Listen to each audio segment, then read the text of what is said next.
Slogans are a big deal. Companies spend tens, sometimes hundreds of thousands of dollars to come up with their slogan, what they stand for, what they represent. Nike, just do it. It represents what Nike is, right? Apple, think different, right? It captures Apple, right? Wheaties, remember that silly cereal Wheaties we had years ago? I don't know if it's still around. The breakfast of champions, right? I want to be like Michael Jordan. When you have a slogan, it captures deep insight and identity. In this week's Torah portion, I believe, God didn't just create a command that he gave to Abraham. God gave us, I think, our slogan. What is the slogan of our daily relationship with God? Right? If you take faith and belief and you make it practical and relevant on a daily basis, what's the slogan? I believe it is this week's Torah portion. Let me explain. At the essence of our life is the battle of body and soul. God gave us both. And we're in this world to make sure that the soul directs the body and the body doesn't pull down the soul. It is a tug of war. The body loves one thing more than anything: inertia. Objects resist change and motion. It is a physical law that physical things don't like to change. They don't like to move. The body loves status quo, to be stationary, to not move, to be comfortable. Physically, I don't want to get up. Emotionally, I don't want to deal with all of these conflicting feelings. Mentally, I have my beliefs. Why do I want to hear someone else's thoughts? Our bodies come into this world and our bodies try to convince our souls, don't push, don't try, don't do it. Stick the same way, don't exert, don't be uncomfortable. It doesn't matter what you should do. You can't. But God gave us a soul. That soul's job is to elevate the physical.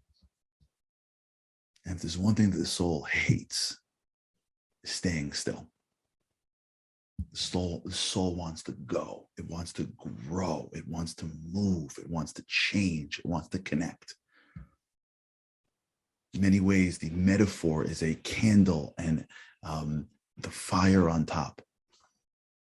The candle is the body, thick, physical, stationary.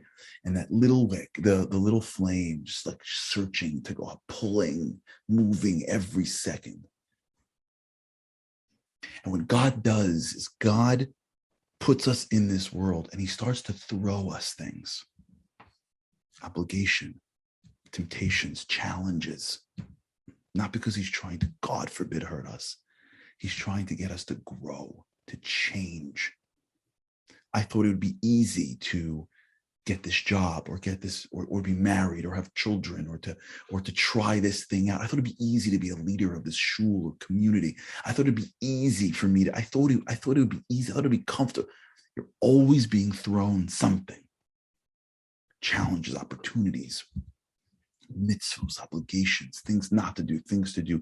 Because what God is doing, in my belief, is he's trying to get us to go, to grow, to move, to change, to be always in motion. We're always doing something. We're always involved in something. We're always battling something. Because as we do it, we grow and grow and grow. This week's Torah portion, God hands us the slogan. 2 words. Lech Lecha. He tells Abraham, go. Abraham was 75 years old. He was a world-renowned figure. He ran an outreach center. He was proclaiming the name of God. He had an incredibly productive life. And God goes, it's awesome. Go. Keep it going. Change your direction. Here's a curveball. Go. And every single moment, of every single day, in my opinion, of every single person from the moment God said to the first ever Jew, Abraham, go, God tells us every single day, go forward, go. I'm throwing you a challenge. Push through it. Don't sit home. Push for that. Try for that. Wake up earlier. You can do it. Don't let up. Don't let in. Don't feel like you can't. Ask what you should and trust me. If you do what you should, you have power inside your soul. I'll give it to you. Go forward, go. Every day we wake up in the morning and we should hear the whisper, and God says, Lech, go. You got this. You can get through this. We can do this.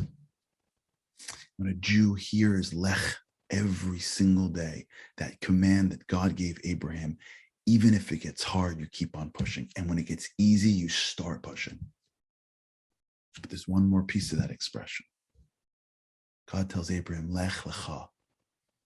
I know it may not look like it, but trust me, it's for your benefit. I know it sounds like it's not. I know I'm moving you around the whole area. I got it. But you want to know what belief really is? I'm pushing you to grow by throwing you a challenge, and I'm telling you, trust me, it's for your benefit. 5 years, 10 years, 100 years, you may see it at the end of your life. Know that every challenge I throw you is for you, Lecha. Every day, every moment, God whispers in our ear, Lech Lecha, go for you. I'm throwing you this curveball. I'm throwing you this challenge. I'm throwing you this opportunity. I'm shaking things up a little bit, not because I need it in heaven. I'm doing it for you. I know you may not know why. I know you may think it's too much. And with God's help, it should never be painful. When every day we hear God's voice, and we hear God's voice in our days, as our body says, don't go, stay, we hear God say, Lech Lecha, go for you.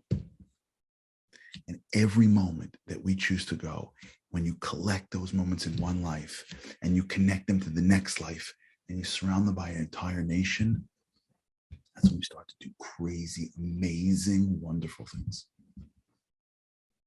A blessing to all of us is that we should never slow down. We should always have the confidence that whatever is thrown at us, it's God's way of saying, you can go through it. Go. This is for you. It's going to make you bigger. It's going to make you greater. Trust me. Keep on moving. Because when you keep on moving, that's when your soul starts to lead. And that's where all the great things happen.